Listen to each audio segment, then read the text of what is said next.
प्रत्येक याच्यामध्ये लिहिलेली आहे की मनश्चैन लग्नम गुरोरंघ्री पद्मे ततत्किम ततत्किम ततत्किम ततत्किम असं म्हटलेलं आहे. तर त्याचा अर्थ असा, प्रत्येक श्लोकाच्या नंतर ती ओळ लिहिली आहे की तुमच्याकडं अमुक एक आहे, परंतु तुमचं मन जर गुरूंच्या चरणकमलांमध्ये एकाग्र नसेल तर या सगळ्या गोष्टींचा काय उपयोग. ततत्किम ततत्किम ततत्किम ततत्किम म्हणजे सगळं.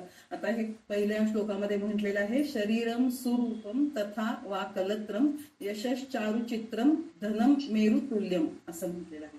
तर याचा अर्थ असं की एखाद्याचं शरीर स्वरूप आहे, म्हणजे त्याचं दिसायला तो खूप सुंदर आहे, शरीराने सुंदर आहे.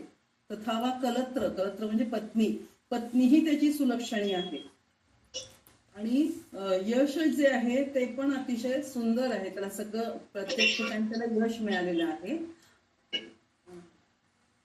तर ते यश जणू काही चित्रासारखं अतिशय सुंदर असेल आणि तुमच्या जवळ जे धन आहे ती धनसंपदा सुद्धा तुमची मेरू पर्वता एवढी जर असेल, हे सगळं जरी असेल आणि जर तुमचं मन गुरूंच्या चरणकमलामध्ये एकाग्र नसेल तर या सर्वांचा काहीही उपयोग नाही, या गोष्टी व्यर्थ आहेत. ततत्किम ततत्किम म्हणजे याचा काय उपयोग मग असं. आता दुसऱ्या श्लोकामध्ये त्यांनी म्हटलंय, कलत्रम धनम पुत्र पौत्रादी सर्वम गृहम बांधवास सर्व मेतद्धी जातम. कलत्र म्हणजे पुन्हा पत्नी, पत्नी आहे तुमच्याकडे सुशील अशी, धन आहे, पुत्र पौत्र आहे म्हणजे मुलं बाळ नातवंड, तुमच्या घरामध्ये गोकुळ आहे, तुमच्या घरात जणू काही असं समजू आपण. आणि घरामध्ये बंधू बांधव आहेत, सगळं तुमचं लौकिक अर्थाने तुमचं अगदी सगळं सधन कुटुंब. कुणाच तरी आवाज चालू आहे, खरखर खरखर आवाज येतो. तर तसं जर सगळं आहे तर, आणि परमेश्वराची प्राप्ती पण जर तुम्हाला झालेली आहे आणि गुरूंच्या चरणाशी तुमचं मन एकाग्र नसेल तर त्याचा काही उपयोग नाही. त्याच्यानंतर आहे, षडंगादी वेदो मुखे शास्त्र विद्या कवित्वादी गद्यम सुपद्यम करोती. म्हणजे शास्त्र वेद असे सगळ्यांना ते सगळे पाठ असतील. षडंगादी वेदो म्हटलेला आहे, 6 शास्त्र पुराण सगळी तुम्हाला मुखोद्गत आहेत. तुमच्याकडे लेखन काव्य किंवा गद्य हे सगळं तुमच्याकडे, ही कला पण तुमच्याकडे आहे, कवित्व आहे तुमच्याकडे, तुमच्याकडे लेखन तुम्हाला जमते छान. सगळ्या शास्त्र 6 शास्त्र पुराण तुम्हाला सगळी तोंडपाठ आहेत, परंतु तुमचं मन जर गुरूंच्या चरणकमलांमध्ये जर नसेल तर त्याचा काही उपयोग नाही. त्याच्यानंतर चौथ्या श्लोकामध्ये म्हणतात आचार्य, विदेशेषु मान्य स्वदेशेषु धन्य सदाचार वृत्तेषु मत्तो न चान्य. म्हणजे काय तर एखाद्या व्यक्तीला विदेशात पण मान्यता असते. एखादी व्यक्ती भारतातून तिथे जाऊन तिथे सुद्धा ती त्याचं विद्वत्तेवर तिथं स्वतःचं साम्राज्य स्थापन करू शकते, स्वतःच्या विद्वत्तेवर. तिथं विदेशात मान्यता आहे, अगदी स्वदेशात सुद्धा मान्यता आहे. विदेशेषु मान्य स्वदेशेषु धन्य हा म्हटलेला आहे. स्वदेशामध्ये सुद्धा त्याला सन्मानित केलेलं आहे, त्याचे आचार विचार पण उत्तम आहेत. असा एखादा अतिविद्वान असा जरी व्यक्ती असेल पण त्याचं मन जर गुरु चरणामध्ये जर एकाग्र नसेल तर त्याचा काही उपयोग नाही. त्याच्यानंतर 5व्या श्लोकात म्हणतात, क्षमा मंडले भूपाल वृंदैही सदा सेवितम यस्य पादार विंदम. म्हणजे क्षमा म्हणजे आपण पृथ्वीला क्षमा म्हणतो, पृथ्वीचं नाव आहे क्षमा. संस्कृतमध्ये पृथ्वीला क्षमा म्हणतात, कारण ती इतके आपण तिच्यावर आघात करतो तरी पण ती आपल्याला सगळ्यांना माफ करते, म्हणून तिला क्षमा हे नाव आहे पृथ्वीला.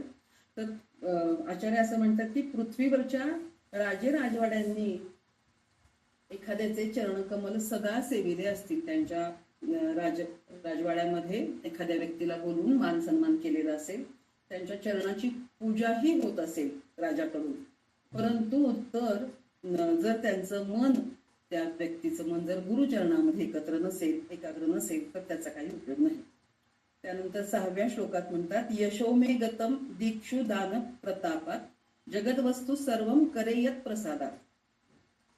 म्हणजे जर यश दान आणि पराक्रम सर्व दिशांना तुमचा पसरलेला असेल, सगळ्या दिशांना तुमच्या कीर्ती जी आहे, यशाची दानाची पराक्रमाची कीर्ती पसरलेली असेल आणि गुरूंच्याच कृपेने जगातील सर्व वस्तू माझ्या हातामध्ये आहेत, अशी जर तुमची अवस्था आहे, परंतु नंतर तुम्ही गुरूंच्या आता मी श्रेष्ठ आहे, आता गुरूंची काय गरज, असं जर म्हणून तुम्ही नंतर जर गुरूंना मान सन्मान दिला नाही किंवा गुरूंच्या चरण कमलांमधून तुमचं मन जर काढून घेतलं तर त्याचा काही उपयोग होणार नाही.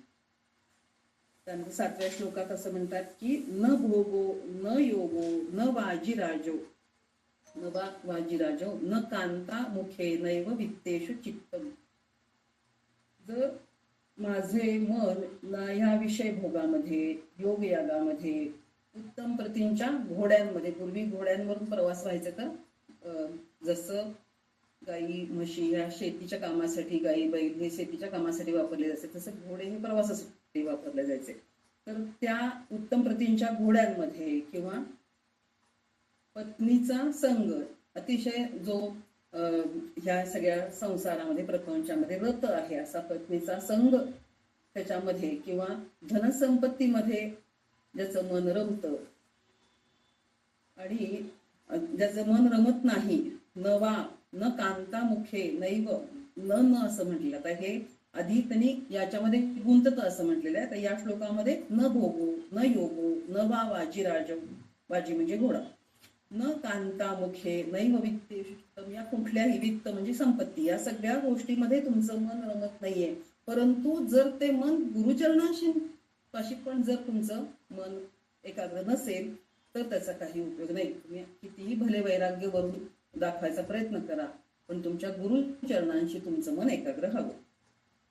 अरण्ये नवा स्वस्य गेहे न कार्ये न देहे मनो वर्तते वर्तते मे त्वनर्घे असं म्हटलेलं आहे. तर याच्यामध्ये असं म्हणतात की माझं मन ना वनात ना स्वस्य गेहे म्हणजे स्वतःच्या घरात, ना कुठल्या कर्मामध्ये, न कार्ये न देहे म्हणजे माझ्या शरीरावर सुद्धा मला काही फारशी आसक्ती नाही राहिलेली. आता अशा वेळी सुद्धा हे सगळं जरी तुमच्याजवळ असेल की तुमच्या वैराग्य तुमच्याकडे आलेलं आहे, अशी जरी अवस्था आहे, पण तुमच्या गुरूंच्या चरणाशी जर मन एकाग्र नसेल तर त्याचा काही उपयोग नाही. आणि आता शेवटच्या श्लोकामध्ये 9व्या श्लोकामध्ये फलश्रुती दिलेली आहे त्यांनी की गुरुरष्टकम यः पठेत पुण्यदेही यतिर भूपतिर ब्रह्मचारीच गेही लभेत वांछितार्थम पदम ब्रह्म संज्ञम गुरुरुक्त वाक्ये मनो यस्य लग्नम. म्हणजे हे गुरु अष्टक जे आहे याचा जे कोणी नित्य पाठ करतात त्यांच्यावर गुरु प्रसन्न होतात आणि तो व्यक्ती जो आहे तो ब्रह्मज्ञान प्राप्त करून गुरूंच्या अखंड कृपेने सर्व धर्म संपन्न बनतो, त्याला ब्रह्माशी एकरूपता सहज साध्य होते, असं याच्या फलश्रुतीचा अर्थ आहे. असं हे गुरु अष्टक संपन्न झालं. आणि माझ्या बुद्धीला जे पटलं ते मी लिहून